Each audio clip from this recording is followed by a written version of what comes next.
Você sabia que os megatemplos construídos em São Paulo, na verdade, quem trouxe esse espírito de megatemplo, de templo gigantesco, faraônico, não foi a Igreja Universal?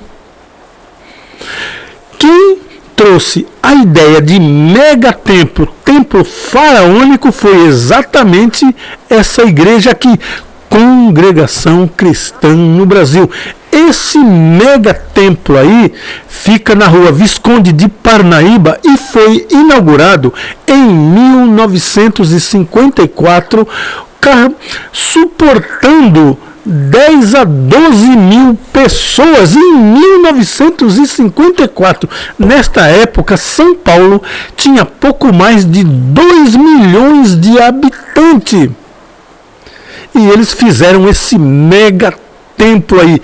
Esse templo, se você tivesse lá na Praça da Sé, em São Paulo, não tinha tanto prédio e você viria não somente o Martinelli, não somente o edifício do Banespa, não somente você viria a Igreja da Sé, mas você viria esse mega templo se você olhasse em direção à zona leste do Brás.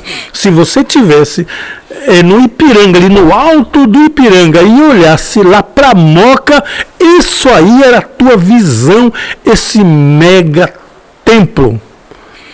A mídia da época, jornais, televisões, na época, se não me engano, já tinha a TV Tupi, ou o cinema era que fazia as filmagens, e todos eles foram lá assistir esse mega templo.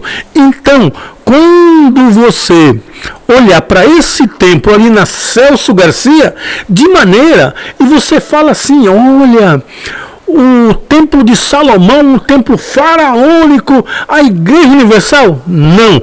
Quem trouxe esse demônio, esse espírito para o Brasil foi exatamente essa igreja aí, a Congregação Cristã no Brasil.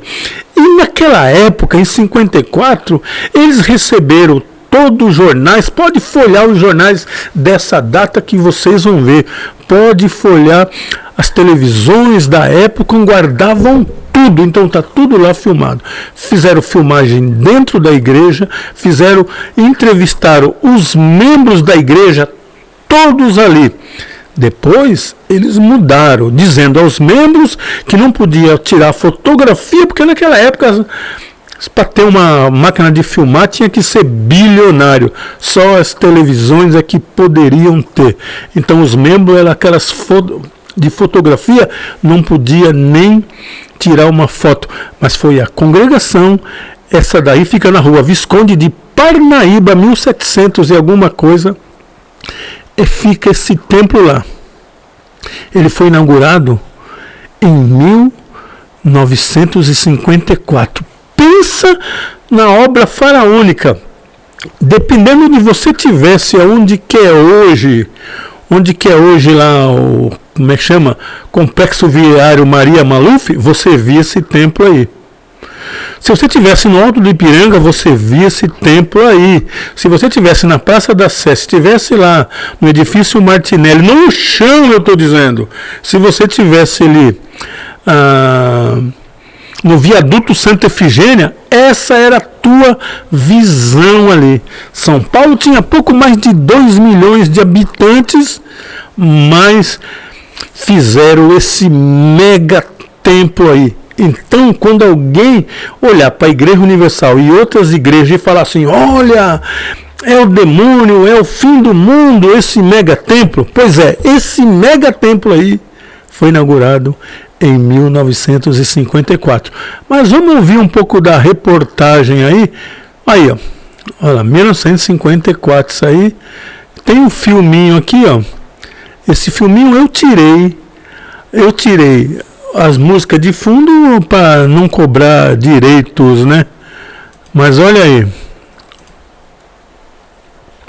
Presta atenção aí.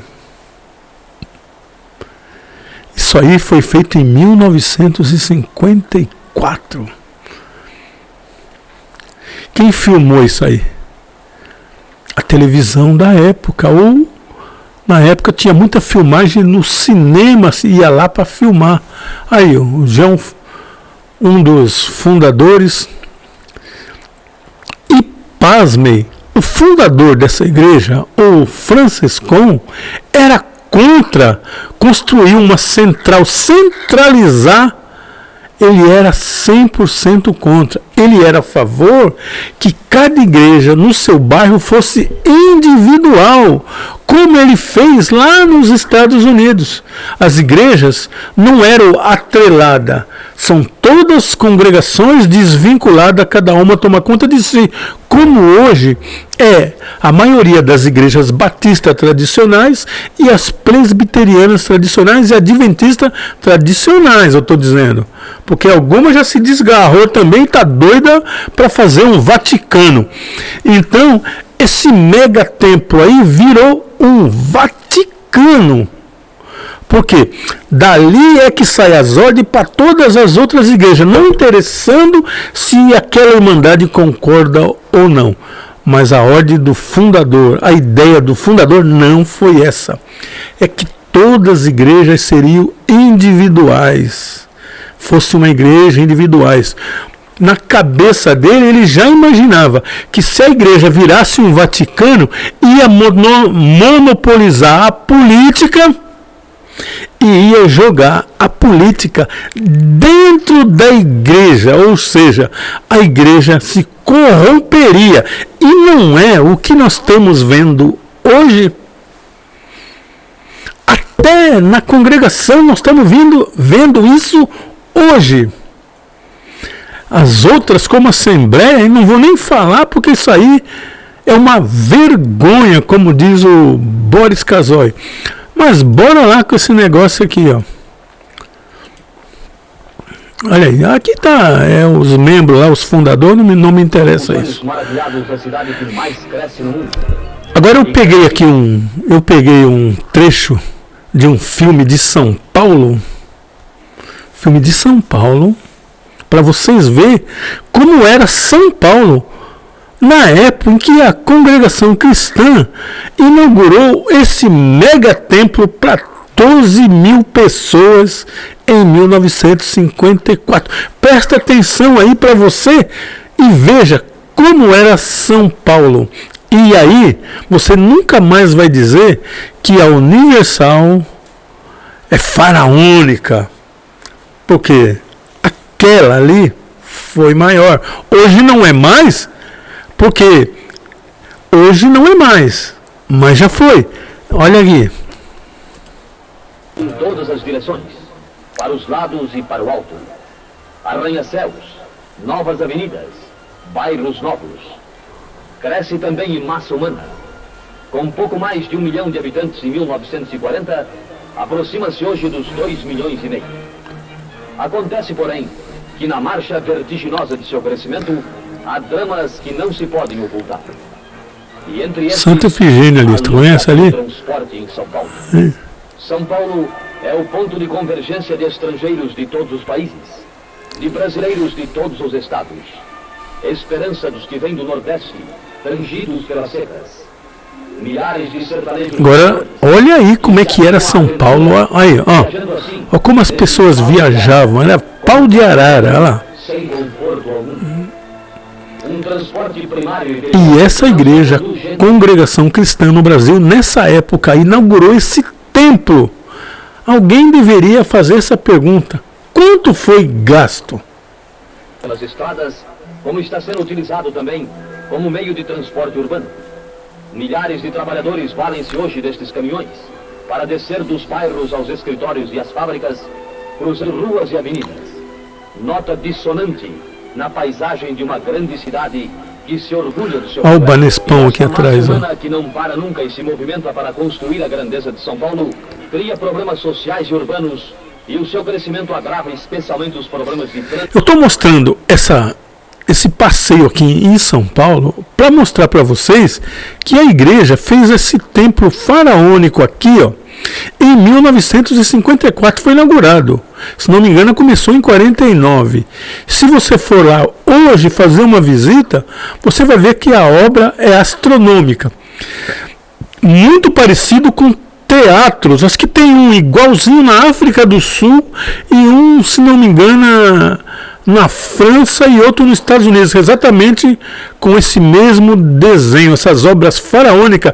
É um teatro com uma acústica perfeita, glória a Deus, mas foi feito em 1954, quando a população de São Paulo era 2 milhões de habitantes. Você imagina no dinheiro que foi usado lá? Seria dinheiro da máfia italiana? Agora foi brincadeira, tá, gente? Mas bora lá.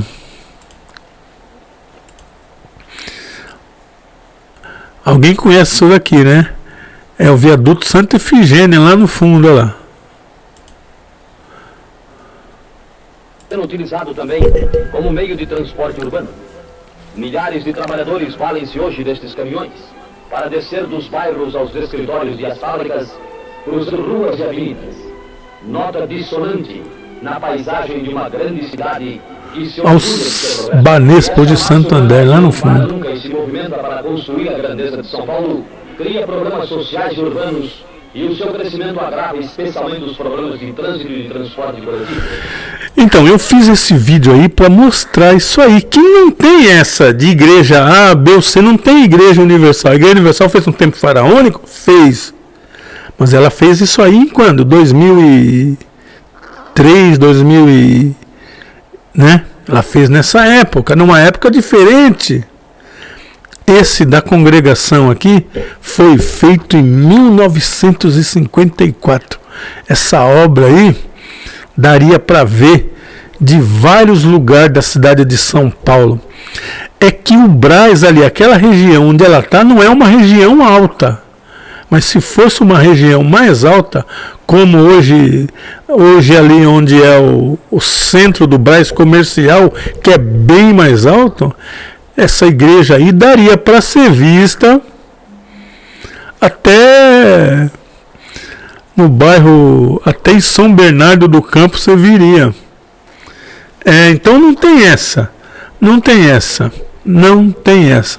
Mas uma coisa eu digo, e não tenho medo de dizer, a congregação cristã no Brasil trouxe esse espírito para o Brasil de obras faraônicas. E aí eles inauguraram aquele templo lá em Tanambi, né, na Bahia. Foi uma chuva de críticas, mas aquilo ali, perto desse aí, não é nada. Eu sou Jorge Luiz, esse é o podcast Rádio Web Xixová e eu falo direto da Praia Grande, litoral de São Paulo, para todo o Brasil e ao redor do mundo. A Rádio Web Xixová toca o melhor do flashback e o melhor da música cristã. Música cristã, para mim, é música cristã. Qualquer um pode cantar. Agora, louvor, para mim, só se canta para Deus dentro das igrejas e ninguém leva nenhum tusta com isso. Analisa aí, pensa direitinho aí, critique, fale, compartilhe, dá uma força aí. Eu preciso de você. O meu pix é jorgeluizluz@gmail.com e o meu telefone, o WhatsApp, não é brasileiro, tá? Embora eu esteja aqui no Brasil. É mais um 443-262-6523. Não esquece, se não colocar o mais um, você não consegue. Não tenta fazer direto. Vai lá no seu WhatsApp e coloca lá. Em vez de você colocar 55, você coloca o mais primeiro e depois o 1. E aí você acaba de completar o número e você já me adicionou. Pode mandar um recado, conversar comigo e até pedir um louvor, pedir uma música. Entre no Play Store e digita lá Xixová, Rádio Web Xixová. Vai aparecer lá verdinho no canto, como esse emblema que você está vendo aí. e você adiciona e ouça a melhor música. Se você quiser, pode entrar no Google e digitar Rádio Web Xixová. Já vai aparecer o site, você vai lá, dá um alô, no recado você fala que eu estive aqui e eu vejo. E até, se você tiver um pouquinho de sorte, eu estou ao vivo na rádio, que eu entro muito pouco ao vivo, e você pode conversar comigo via rádio aqui, ao vivaço. Fiquem com Deus. Se é que nós ou vocês somos de Deus.